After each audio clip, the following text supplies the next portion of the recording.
Bonjour et bienvenue à Question d'actualité. L'émission d'aujourd'hui sera dédiée aux élections municipales au Québec. C'est donc chose faite. Ces élections municipales partout au Québec sont derrière nous et nous connaissons maintenant les nouveaux maires et les nouvelles administrations municipales partout dans la province.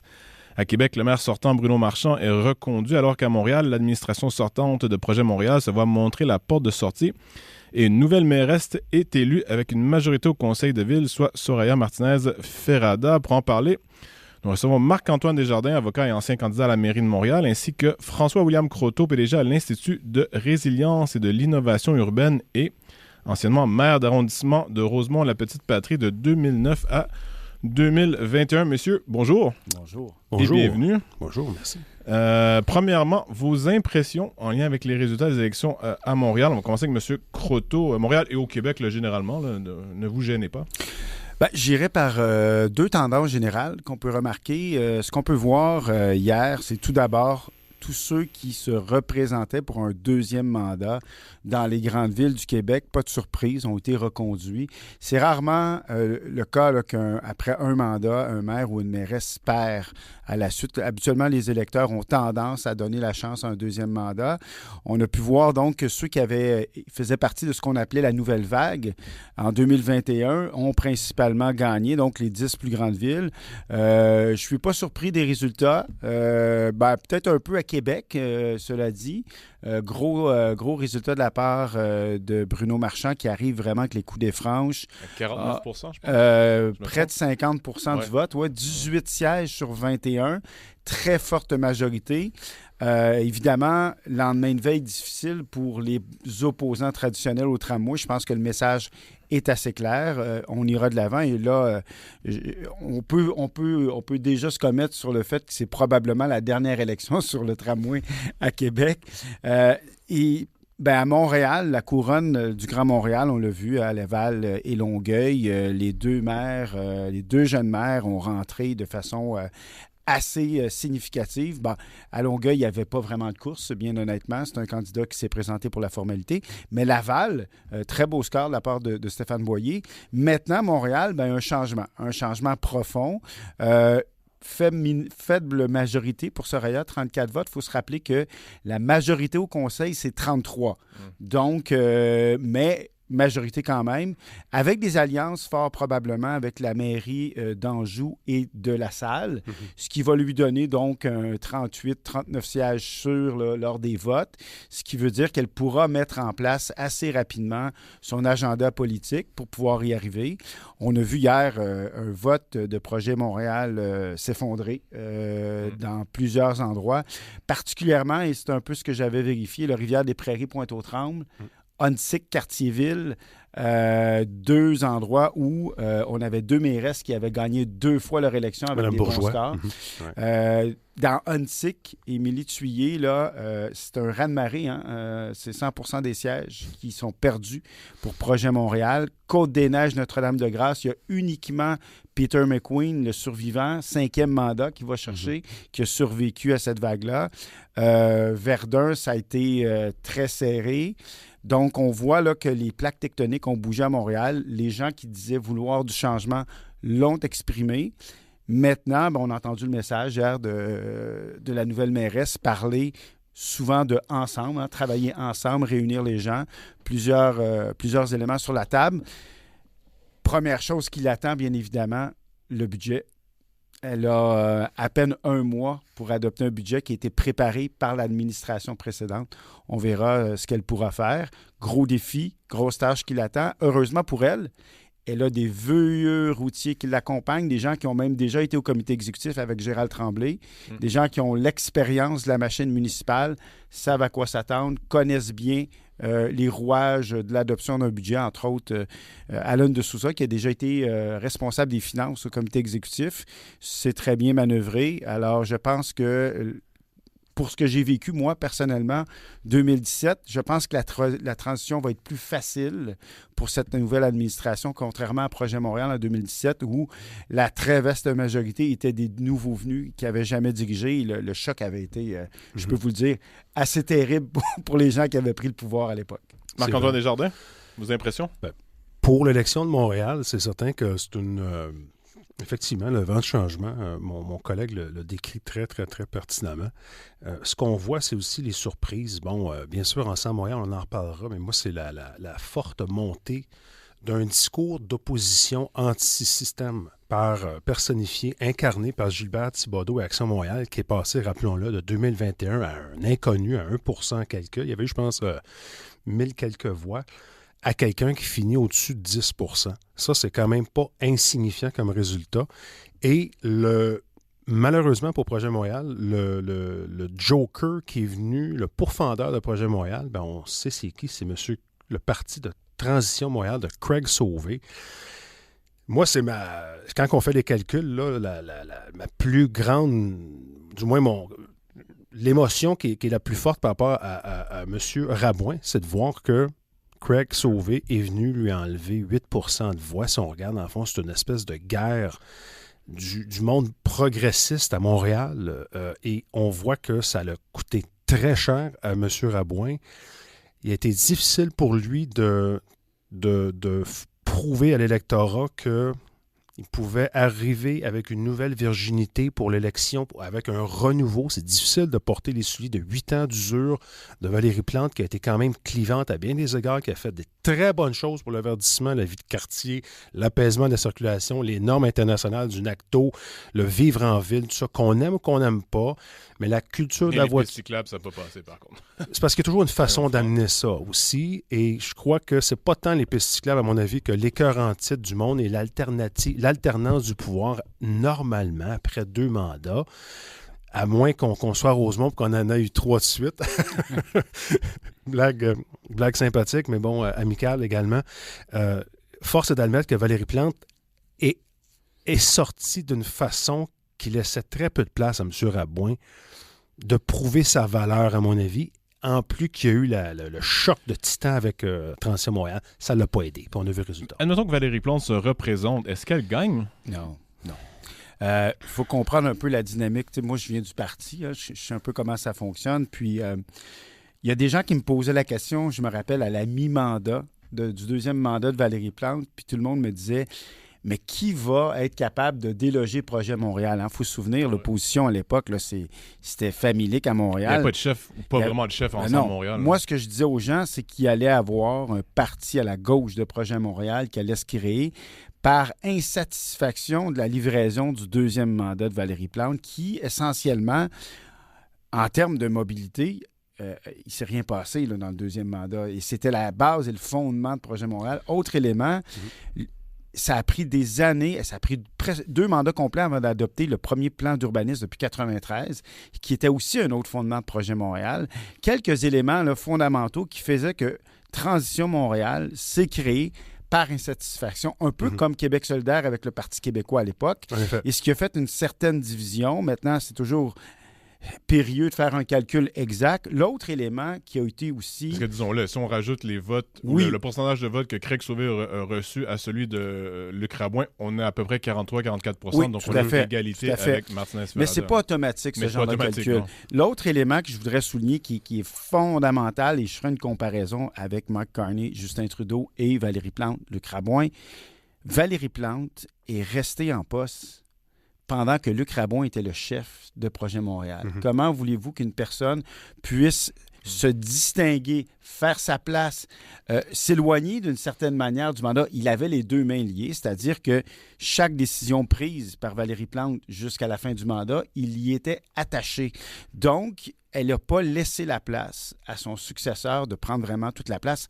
Et je tiens à souligner une particularité vraiment intéressante, c'est qu'à Montréal, à moins d'1 année, si un maire démissionne, vous n'êtes pas obligé d'aller en élection partielle. Ce qui veut dire qu'elle aurait pu choisir de laisser complètement la place à Luc Rabouin pour qu'il fasse ses marques, démontre sa qualité et lui laisser vraiment la chance de faire une campagne libre sans avoir les mains attachées. Contrairement à Justin Trudeau, Mark Carney, où Mark Carney avait aucunement les mains liées, il a eu toute la marge de manœuvre de se distancier et il a pu donc faire un renouvellement. Luc Rabouin c'était impossible de le faire. Pour lui, il avait vraiment les 2 mains liées. Puis il y a aussi le fait que Mme Plante lui a fait une jambette, peut-être sans le vouloir, dans sa déclaration très malhabile au niveau de Craig Sauvé, avec l'histoire là, qui appartient à l'histoire.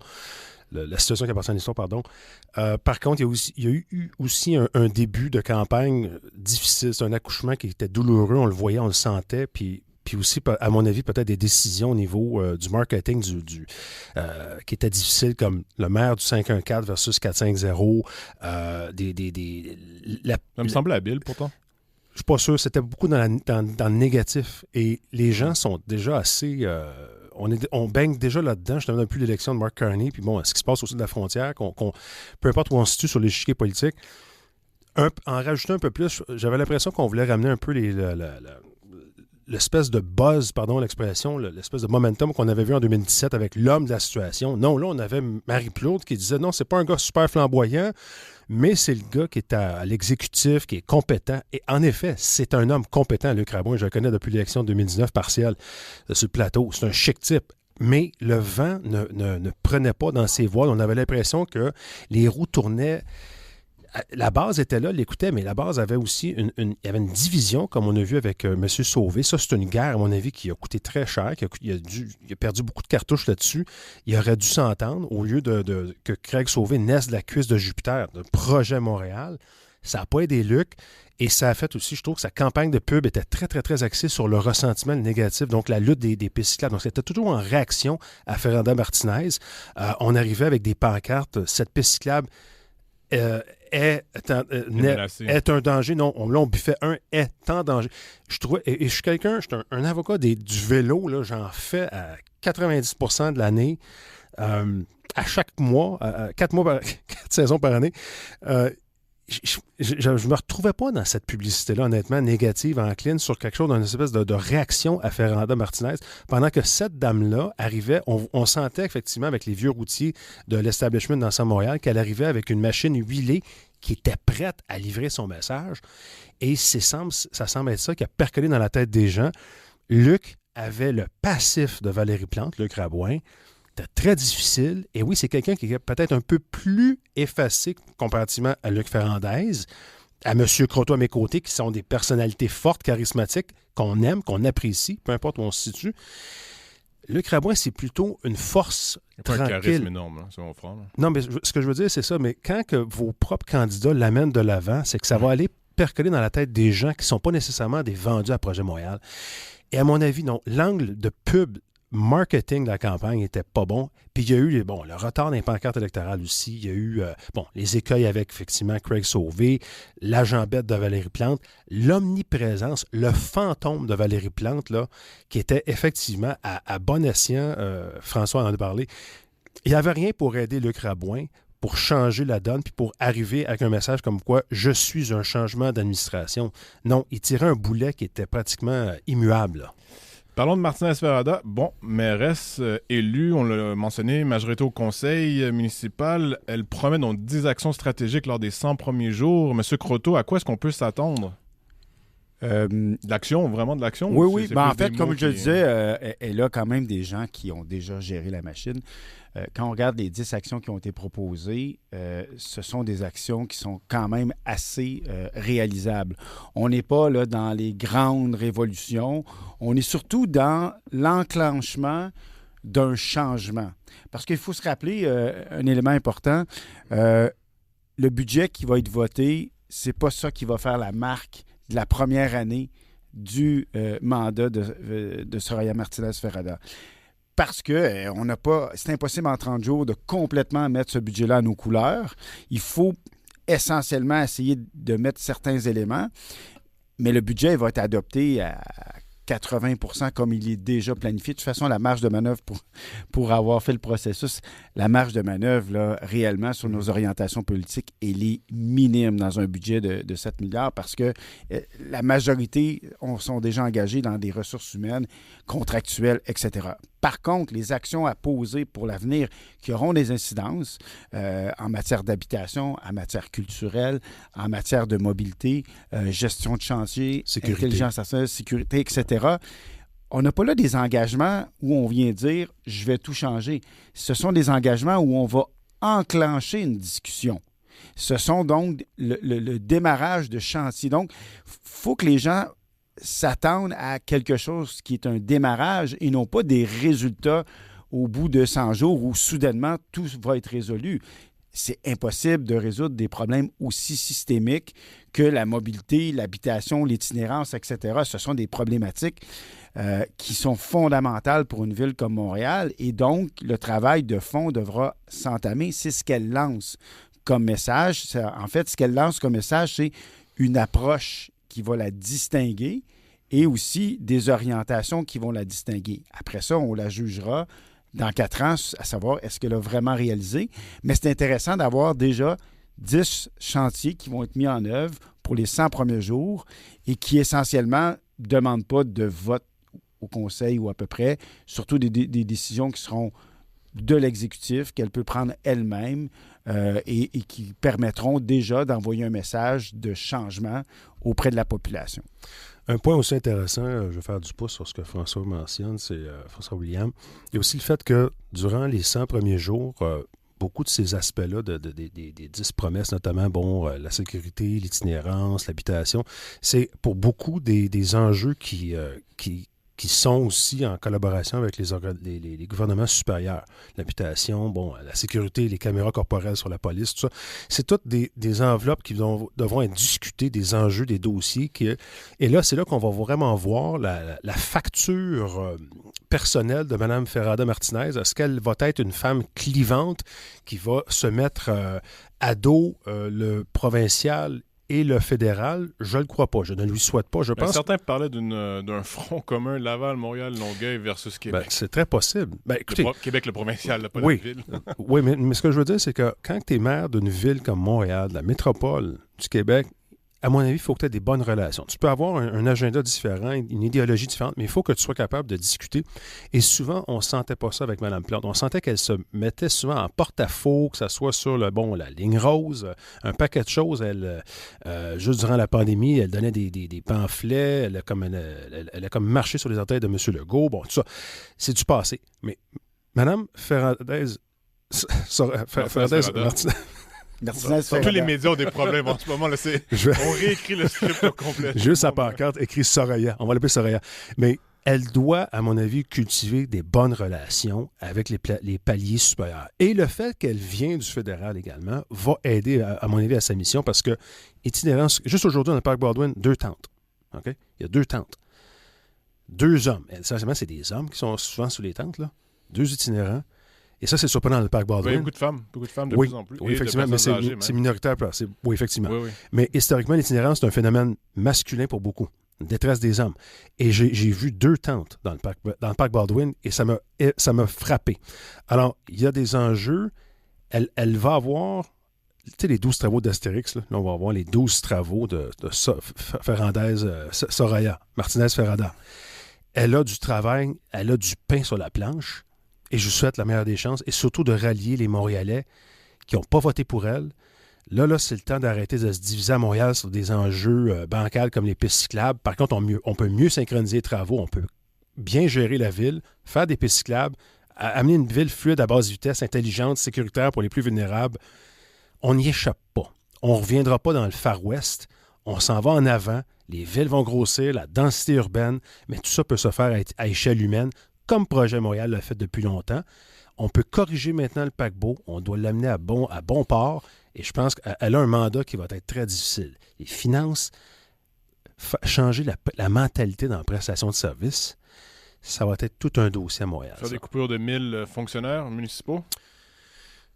Qu'est-ce que tu en penses, François? C'est le terme en anglais, là, mais over-under, est-ce que... Non, en fait, il faut lire entre les lignes de certaines choses où elle ne s'est pas trop engagée pendant la campagne, mais que j'ai entendu. Et je connais bien aussi les membres de son parti. Faut se rappeler l'histoire d'Ensemble Montréal. Ensemble Montréal, c'est Union Montréal.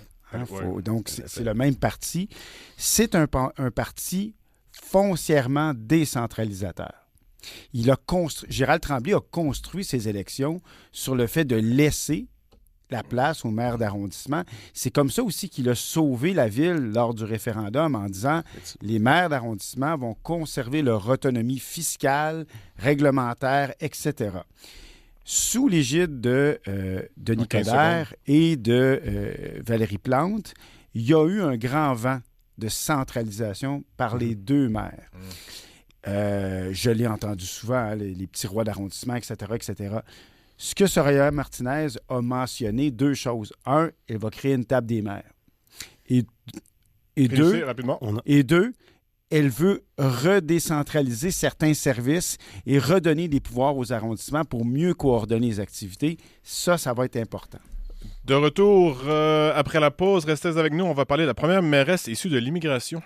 De retour à question d'actualité, Soraya Martinez Ferrada a promis de couper 1000 fonctionnaires municipaux. Monsieur Croteau, où va-t-elle couper exactement? On a sorti un chiffre rond, là, 1000 fonctionnaires, mais comment est-ce possible de vraiment couper 1000 fonctionnaires? Et dans quoi exactement va-t-elle couper? Mon intuition profonde me dit qu'ils voudront, comme je l'ai dit avant la pause, donner plus de pouvoir aux arrondissements. Donc, certains services qui, tranquillement, ont été centralisés. Ça a créé plusieurs postes de professionnels et de gestionnaires à la Ville de Montréal pour gérer les programmes, faire la reddition de comptes. Donc, en redonnant des pouvoirs aux arrondissements, on va de facto réduire la charge en ressources humaines aux centrales, en redonnant aux fonctionnaires, aux professionnels d'arrondissement ce qu'ils faisaient auparavant. Qu'on parle, par exemple, de planification de déneigement ou de collecte des déchets ou certains autres services qui, maintenant, sont dédoublés. Parce qu'on a des fonctionnaires au central et en arrondissement qui doivent se parler avant. Moi, je l'ai vécu, là. Lorsqu'on planifiait les opérations de déneigement, il n'y avait pas ce système d'aller-retour et de gens qui vérifient, etc. On partait des opérations, on était directement sur le terrain. Ça a créé une structure supplémentaire qui, sous Gérald Tremblay, n'existait pas. On était vraiment dans le service de proximité. Ça fait une couche, donc, de fonctionnaires et de professionnels supplémentaires. Et là, ça sera facile pour elle, en accord avec les arrondissements, d'où la table des maires, de coordonner le travail et de faire en sorte que les arrondissements reprennent en charge certaines parties de service et qu'on puisse couper rapidement des employés au central. Moi, je pense que ça serait le geste le plus rapide et efficace à faire. Et il y a combien de fonctionnaires en ce moment à la Ville de Montréal? Au total, en employés, là, on vient de dépasser les 31 000 employés à la Ville de Montréal. Lorsque moi, j'ai été élu en 2009, on était à 21 000. C'est 10 000 employés de plus. Bon. Comment est-ce qu'on explique la hausse? Il y a quand même aussi plus de gens, plus de services, plus de complexité. C'est normal qu'il y ait une croissance d'employés. On a eu quand même une hausse de la population, puis des chantiers, etc. Mais 10 000 employés de plus, c'est énorme. On est passé de 21 000 à 31 000, fait que c'est une augmentation d'à peu près 50 %. La population n'a pas augmenté de 50 Non, hein. mais il faut comprendre que la gestion en arrondissement et territoire, c'est normal que lorsque vous ajoutez des collectes, lorsque vous avez, par exemple, moi, dans le Vieux-Rosemont, du moment où la population de Rosemont, la petite patrie, est passée de 134 000 à 145 000 en 12 ans, bien, c'est des portes de plus, c'est des services de plus. C'est normal qu'il y ait une hausse automatique des services à donner.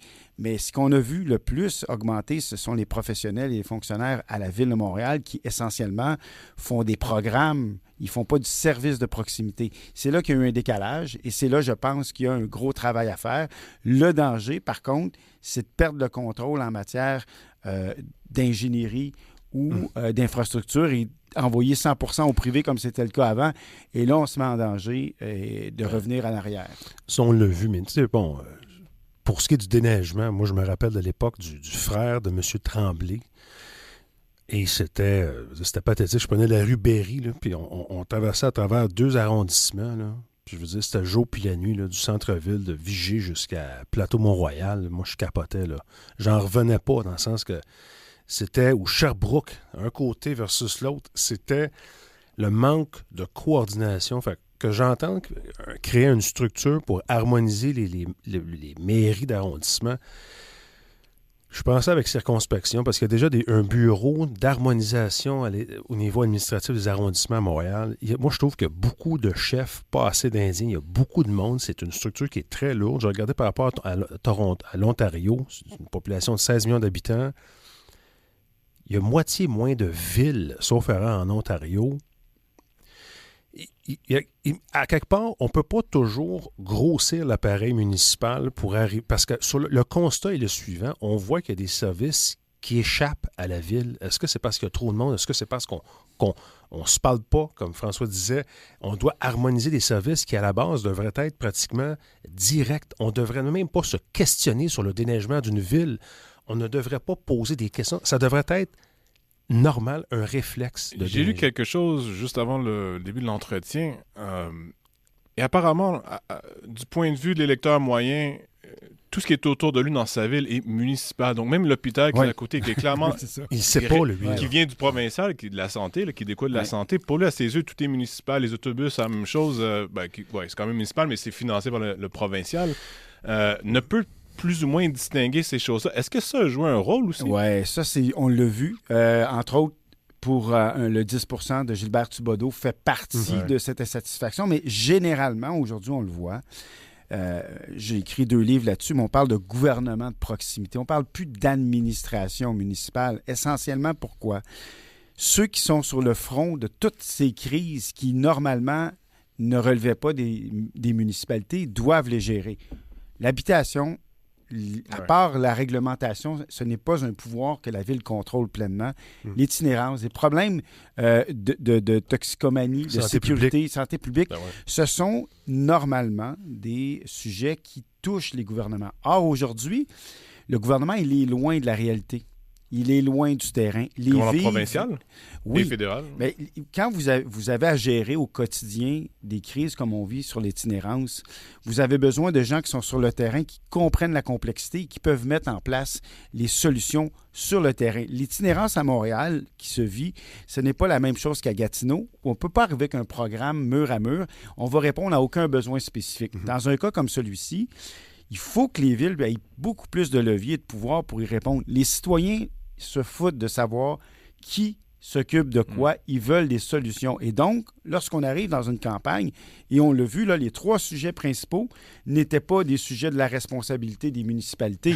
Alors, ça donne, comment, comme candidat, vous pouvez arriver à faire rêver les Montréalais quand ce que les Montréalais vous demandent ne relève pas pleinement de vos compétences. C'est difficile d'arriver avec des solutions magiques. Ça va demander une concertation, mais ça va aussi demander que le gouvernement du Québec lâche prise sur certains éléments et permette aux municipalités d'avoir un peu plus d'agilité pour répondre rapidement. Ça ne veut pas dire ne pas rendre des comptes. Ça ne veut pas dire de ne pas avoir de cohérence. Ça veut dire que dans chacun des territoires, les problématiques ne se vivent pas de la même manière et laisser aux villes un peu plus d'autonomie de gérer certaines problématiques, ça aide beaucoup plus d'avoir des actions rapides que de devoir attendre qu'un ministère qui est situé à Charlesbourg puisse prendre une décision sur ce qui se passe à Gatineau. Donc, il y a une question de subsidiarité qui doit être posée et on doit ramener le pouvoir sur le terrain. Et ça, c'est le sujet des 4 prochaines années. On parlait tantôt là, de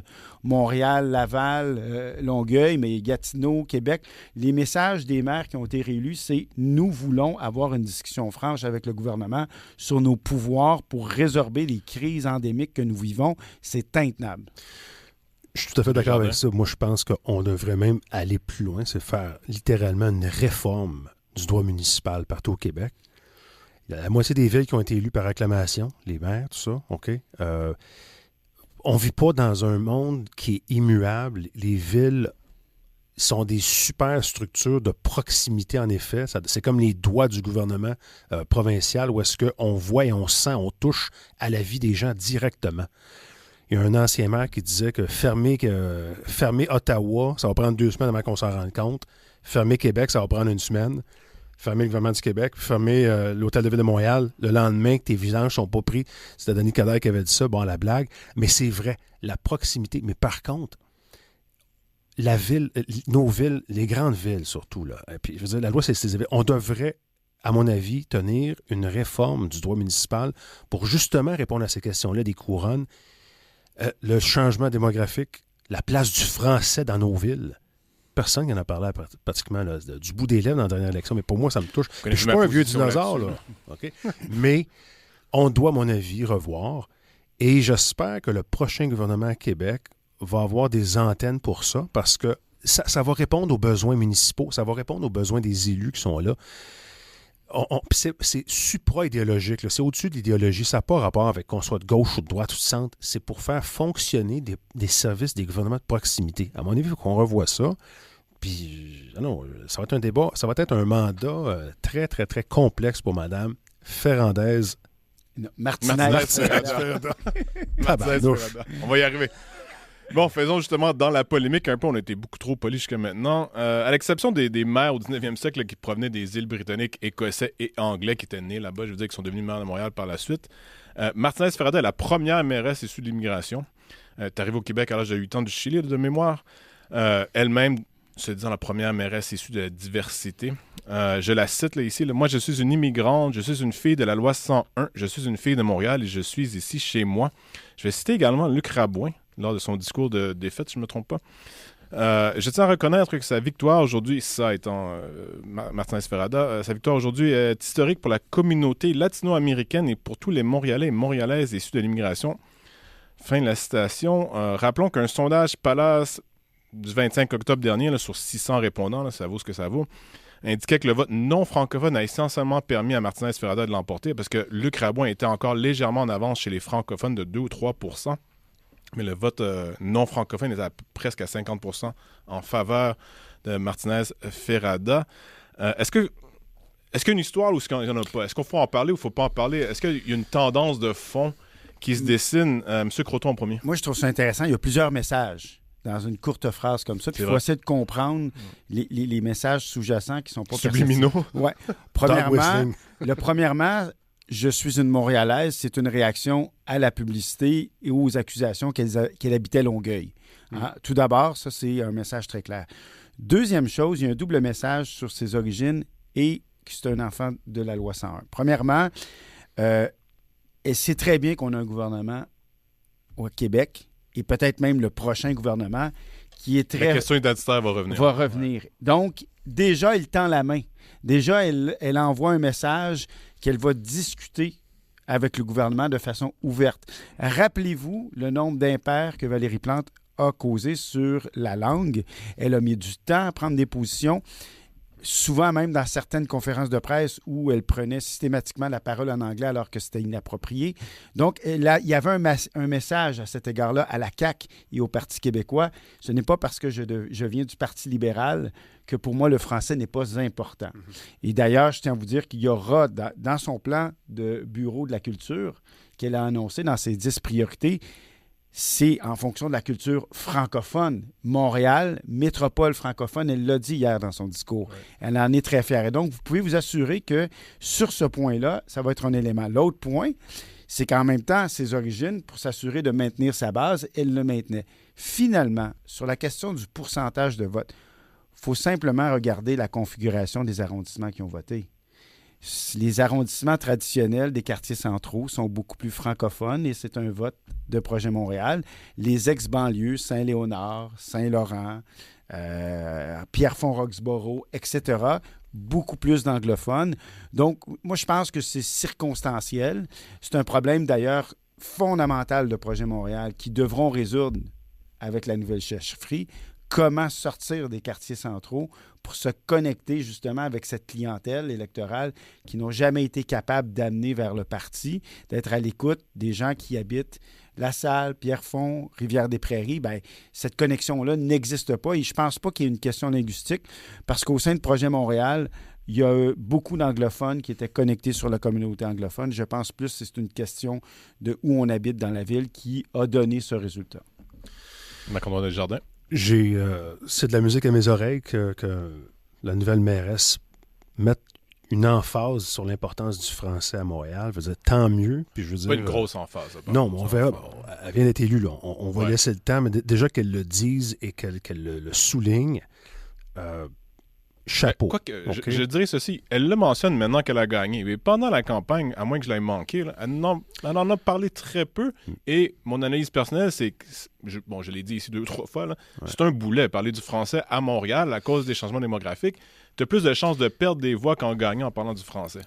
La défense du français. Ça dépend à qui tu parles, parce que la loi 101, puis je l'ai dit souvent ici, je veux dire, bon, moi, je suis un Québécois. Il n'y a aucun candidat ou à peu près. D'histoire canadienne-française, 4 siècles, OK?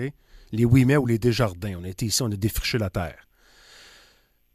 Que tu sois du Chili, de peu importe dans le monde, que tu sois du premier bateau, du dernier avion, tu es Québécois quand tu décides de l'être et que tu t'intègres. Pas un Québécois nominal de code postal, un Québécois identitaire. Peu importe la couleur de peau, ton accent, d'où tu viens. Tu vas devenir un Québécois par accession. par intégration, par osmose, quasiment. C'est rassurant de voir. Et elle est déjà un enfant de la loi 101 qu'elle dit. Donc, la loi 101, c'était le plus beau cadeau qu'un gouvernement indépendantiste donnait à tous les nouveaux arrivants pour dire vous allez devenir des Québécois, vous êtes des Québécois, on vous inclut. Il y en a qui sont des Québécois nominaux qui n'aiment pas ça, la loi 101, mais pourtant, même Stéphane Dion a dit que c'était une grande loi canadienne. Donc, non, à un moment donné, il y a une réalité de terrain et ça fait du bien. Puis, il ne faut pas que ça devienne folklorique. Puis, il ne faut pas que Montréal devienne il ne faut pas que le Québec devienne un Nouveau-Brunswick. Là, OK? La majorité historique n'est pas contre les Anglais et faut arrêter de voir ça sous une confrontation, mais il faut aussi que les gens reconnaissent qu'ils sont dans une terre française, d'Amérique, et qu'ils doivent venir contribuer et labourer cette terre-là avec nous. Oui, mais je parlais surtout de grande tendance électorale, dans le sens que Martin Esferrada l'a mentionné lors de son discours de victoire, mais il n'y avait aucun candidat, ou presque, pendant la campagne, à mon avis, qui en a fait, disons, un des éléments centraux de sa campagne, parce que, justement, il risquait trop de perdre. Mais deux choses. La première, c'était pas un enjeu soulevé par les médias ou la population. Ça n'a pas été un enjeu de campagne. Donc, ce qui est quand même paradoxal. Je m'excuse, il n'y avait pas d'intérêt au Québec, ça se déroule à Montréal, principalement. Mais essentiellement, c'est parce que la Ville de Montréal a zéro compétence en matière linguistique. Qu'est-ce que la Ville peut faire sur le contrôle de l'affichage, de la langue d'enseignement? La Ville n'a aucune compétence sauf faire sa promotion à l'interne et dans les médias. Mais sinon, aucun pouvoir coercitif, aucun pouvoir de législation. Alors, tu sais, c'est demander à quelqu'un, oui, fais quelque chose, puis se dire, je n'ai aucun moyen d'agir. Alors, tu sais, je comprends la réserve dans une campagne électorale municipale de se concentrer sur les sujets qui, touchent davantage la population en campagne électorale, et deux, sur des choses que tu contrôles ou tu maîtrises un peu. Dans ce cas-là, c'était très difficile. Oui, et on a vu aussi dans le dernier débat de TVA, M. Larocque, ils ont parlé à peine 5 secondes chacun sur l'enjeu du français à la fin du débat. Bon, on va voir. Par contre, moi, les saillies de trottoir drainantes, les vidanges, le rayonnement culturel, j'aimerais ça qu'ils se vivent en français, OK? Et ça, pour moi, c'est un enjeu important. Ça tombe dans les enjeux régaliens de la Ville de Montréal. Oui, les cordons, les ficelles de cette bourse-là et de l'enjeu de responsabilité sont à Québec, en effet. Par contre, le rayonnement culturel peut avoir un accent, peut avoir un visuel qui peut être tout à fait québécois. Le balcon Charles de Gaulle à l'Hôtel de Ville, des drapeaux sur la rue Notre-Dame, des drapeaux du Québec et de Montréal. Ça ne fait pas de nous des parades paramilitaires de gouvernement des années 30 en Europe, là, OK? Et il faut qu'on arrête d'avoir cette gêne de qui on est. Et madame, la nouvelle mairesse, madame Martinez Ferrada, ça me réconcilie de l'entendre parler, de dire qu'elle est une fille de la loi 101, qu'elle est fière montréalaise. Alors, j'ai bien hâte de voir la couleur de sa livraison. En 45 secondes chacun, comment est-ce qu'on va juger évaluer la performance de Mme Martinez-Ferrada dans les prochaines années, à savoir est-ce que ça va être un succès ou non, sa mairie, c'est 4 ans. Hein. C'est difficile parce qu'il y a plusieurs éléments qu'elle ne contrôle pas. On en a parlé depuis le début. La question du logement, de l'habitation, la hausse fulgurante des coûts d'habitation. Une ville ne contrôle pas la spéculation immobilière. C'est complètement hors de son contrôle. La capacité des promoteurs à construire aussi. On a beau vouloir accélérer l'octroi de permis, mais s'il n'y a pas de capitaux, il n'y a pas d'investissement, ça n'ira pas plus loin. Ouais. La question de l'itinérance, c'est un enjeu tellement complexe, ça va être excessivement difficile. Et la crise climatique, les prochaines tempêtes qui vont nous tomber dessus, les coûts que ça va engendrer, on n'a aucun contrôle là-dessus. Donc, les problématiques qui coûtent le plus cher et qui sont les plus dures à gérer sont pratiquement difficiles à maîtriser. Et donc, moi, je pense qu'il va falloir aussi que la population, les électeurs, qu'on fasse un peu preuve d'éducation pour comprendre qu'à un moment donné, on ne peut pas tout résoudre et on devra faire preuve, comme population, d'un peu plus de résilience face à certains éléments qui nous échappent. Et ça, quand on parle d'adaptation, ça en fait partie. Elle ne va pas tout résoudre. Personne ne va jamais le faire et il faudra faire preuve un peu de patience. En moins de 30 secondes, M. Desjardins. Le défi est colossal. Juste la gestion des travaux, ça va être fondamental. Les finances, l'accent montréalais, à suivre.